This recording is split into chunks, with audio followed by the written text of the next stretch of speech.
Center. Ano po ang specialty center? Diba ang heart center nasa Quezon City? Kung kailangan natin magpa-opera sa puso, kailangan pang pumunta yung kamag-anak natin sa heart center, ang kidney naman sa lung center, NKTI. Ang layo kung nasa probinsya tayo. Ngayon po, meron tayong batas na isinulong rin po. Ako po ang principal author nito at co-author, principal sponsor at co-author nito. Maglalagay na po ng mga specialty center sa bawat DOH regional hospital. Yung mga taga Zamboanga, taga Tacloban, taga Cebu, hindi nyo na kailangan magbiyahe. Taga Iloilo, hindi nyo na kailangan magbiyahe ng Maynila para magpa-opera sa puso. Lalagay na po sa mga DOH regional hospital. Batas na po ito na isinulong natin. Nakakuha po ako ng 24-0 na boto nito sa Senado. Dahil alam ko makakabuti po ito sa mga kababayan nating mahirap. Ilapit po natin yung serbisyo medikal. Tahan niyo po bilang inyong senador. Uunahin ko yung mga mahirap po. Unahin natin ang mga mahirap. Yung mga mayayaman, di naman nila kailangan ng gobyerno, di ba? Yung mga mahirap po ang nangangailangan ng tulong.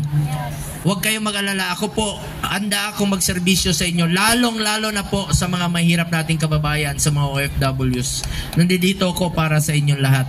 Ngayon, as chairman ng Committee on Sports, gusto ko pong huwag masayang yung inumpisahan ni dating Pangulong Duterte na labanan po ang kriminalidad at ang illegal na droga. Pag bumalik po ang illegal na droga, babalik po ang kriminalidad, babalik po ang korupsyon sa gobyerno.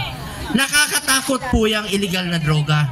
Kayo po, yung mga kamag-anak ninyo, takot tayo nung may panahon na may droga, di ba? Wala tayong peace of mind na masaksak yung anak natin, manakawan ng mga drogi ni dating Pangulong Duterte.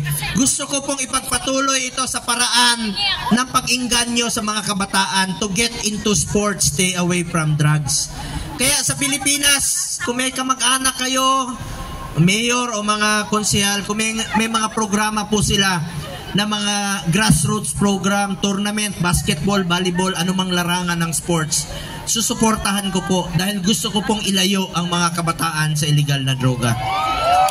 Get into sports, stay away from drugs, and to keep us healthy and fit.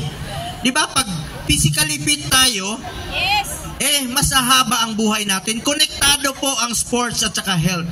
Pag physically fit tayo, tatagal po ang buhay natin at pangalagaan po natin ang buhay ng bawat Pilipino.